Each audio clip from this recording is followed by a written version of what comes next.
the Philippine government has been given the green light to buy a new AH-64E Apache attack helicopter from Boeing for $1.95 billion. As is well known that the Philippines has been offered several attack helicopters, including the T-129, AH-1Z Viper and AH-64E Apache. Although it is unlikely that the Philippines will choose the AH-64E due to its price, which can reach 3 times the price of the AH-1Z Viper. But the AH-64E Apache is still included in the consideration of the Philippine attack helicopter procurement program. Let's get to know the specifications of this sophisticated AH-64E helicopter, which is very expensive. Before proceeding, don't forget to like, share and subscribe, and press the bell button so as not to miss the news updates about the military. The Boeing AH-64 Apache is an American twin-turboshaft attack helicopter with a tailwheel landing gear and tandem cockpit for 2 crew members. It features a series of sensors mounted on the nose for target acquisition and night vision systems. This weapon is armed with a 30mm M230 to 1.18-inch chain shotgun that is carried between the main landing gear, under the front fuselage, and 4 hardpoints mounted on a stub wing pole to carry weaponry and shops, usually a mixture of AGM-114 Hellfire missiles and Hydra 70 rocket pods. AH-64 has a significant redundancy system to improve combat defense capability. Apache began as a Model 77 developed by Hughes Helicopter for the U.S. Army Advanced Attack Helicopter Program to replace the Cobra AH-1. The AH-64 prototype was first flown on September 30, 1975. The U.S. Army selected the AH-64 over the AH-63 Bell in 1976, and then approved full production in 1982. After buying Hughes helicopters in 1984, McDonnell Douglas continued AH-64 production and development. Production has been continued by Boeing Defense, Space and Security, with more than 2,400 AH-64 produced by 2020. U.S. Army is the main operator of AH-64. It has also become a major attack helicopter from many countries, including Greece, Japan, Israel, the Netherlands, Singapore and the United Arab Emirates. It has been built under license in the United Kingdom as Augusta Westland Apache. The AH-64 Apache has a 4-blade main rotor and a 4-blade tail rotor. The crew sits in tandem, with the pilot sitting behind and above the co-pilot gunner. Both crew members are capable of flying the aircraft and performing methods of weapon engagements independently. The AH-64 is powered by 2 General Electric T700 turboshaft engines with high-mounted exhausts on either side of the fuselage. Various models of engines have been used on the Apache. Those in British service use engines from Rolls-Royce. In 2004, General Electric Aviation began producing more powerful T700GE701D engines rated at 2,000 shp, 1,500 kilowatts, for AH-64Ds. The crew compartment has shielding between the cockpits, such that at least 1 crew member can survive hits. The compartment and the rotor blades are designed to sustain a hit from 23mm (0.91-inch) rounds. The airframe includes some 2,500 pounds (1,100 kilograms) of protection and has a self-sealing fuel system to protect against ballistic projectiles. The aircraft was designed to meet the crashworthiness requirements of MIL STD 1290, which specifies minimum requirement for crash impact energy attenuation to minimize crew injuries and fatalities. This was achieved through incorporation of increased structural strength, crashworthy landing gear, seats and fuel system. On a standard day, when temperatures are 59 degrees Fahrenheit, 15 degrees Celsius, the AH-64 has a vertical rate of climb of 1,775 feet per minute, 541 meters per minute, and a service ceiling of 21,000 feet, 6,400 meters. However, on a hot day, when temperatures are 70 degrees Fahrenheit 21 degrees Celsius, its vertical rate of climb is reduced to 1,595 fpm, 486 meters per minute, and surface ceiling is reduced to 19,400 feet, 5,900 meters, due to less dense air. One of the revolutionary features of the Apache was its helmet-mounted display, the Integrated Helmet and Display Sighting System, IHADSS, among its capabilities. Either the pilot or gunner can slave the helicopter's 30mm automatic M230 chain gun to their helmet, making the gun track head movements to point where they look. The M230E1 can be alternatively fixed to a locked forward firing position, or controlled via the Target Acquisition and Designation System (TADS) on more modern AH-64s. The TADS PNVS has been replaced by Lockheed Martin's Arrowhead MTADS targeting system. U.S.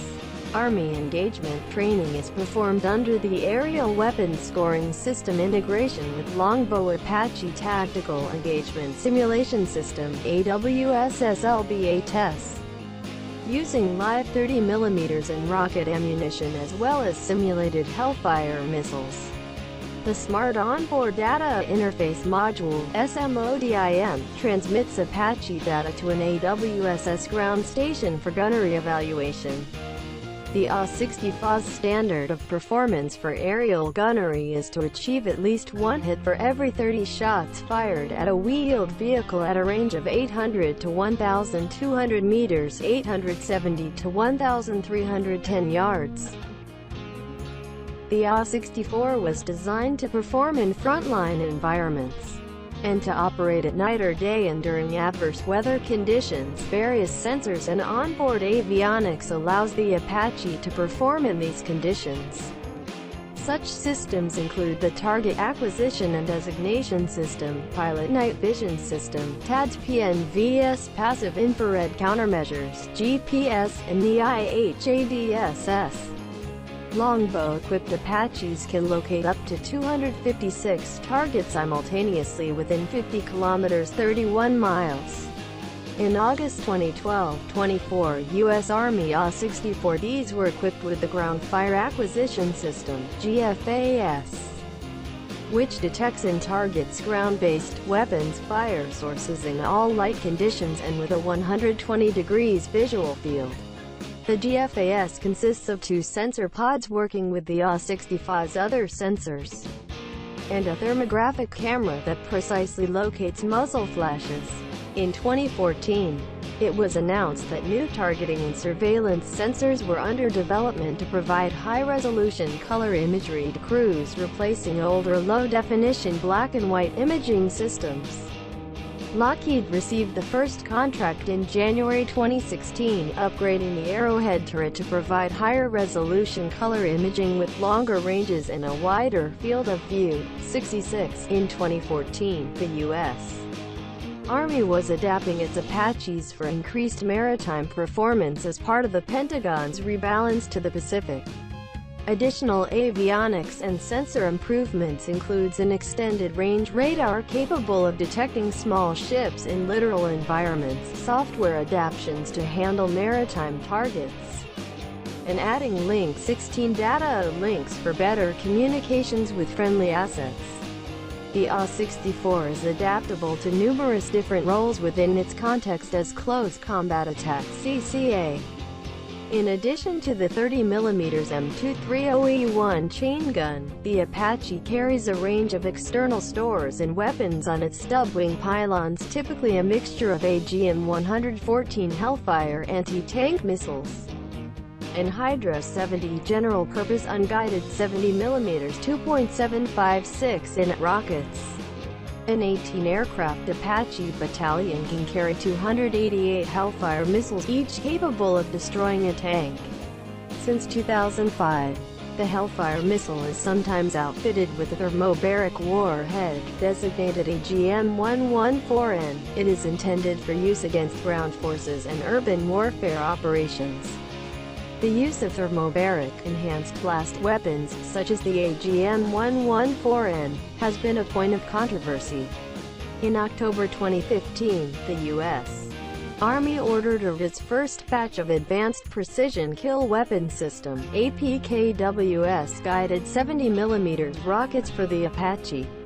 Starting in the 1980s, the Stinger and AIM-9 Sidewinder air-to-air missiles and the AGM-122 Sidearm anti-radiation missile were evaluated for use upon the AH-64. The Stinger was initially selected. The U.S. Army was also considering the Starstreak air-to-air missile.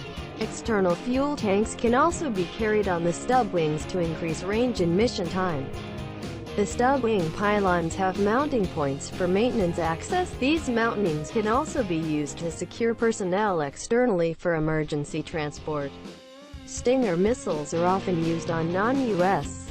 Apaches, as foreign forces do not have as many air superiority aircraft to control the skies.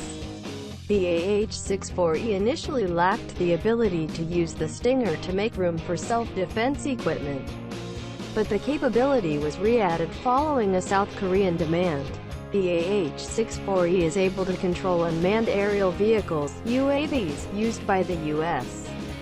Army to perform aerial scouting missions previously performed by the O-58 Kiowa. Apaches can request to take control of an RQ-7 Shadow or MQ-1C Gray Eagle from ground control stations to safely scout via data link communications. Boeing has suggested that the AH-64 could be fitted with a directed energy weapon.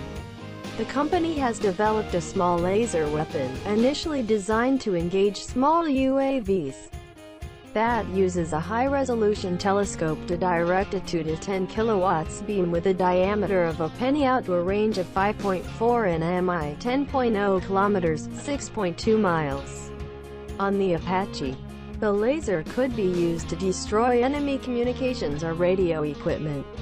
On the 26th of June 2017, the Army and Raytheon announced they had successfully completed the first-ever helicopter-based flight demonstration of a high-energy laser system from an AH-64.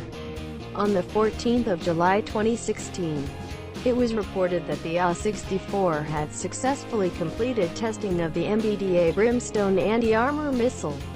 In January 2020, the U.S. Army announced it was fielding the Spike NLOS missile on AH-64E Apaches as an interim solution to acquire new munitions that provide greater standoff capabilities. With the super sophisticated capabilities of this helicopter, it would be very helpful to increase the military self-defense of the Philippines if only the Philippines had this helicopter.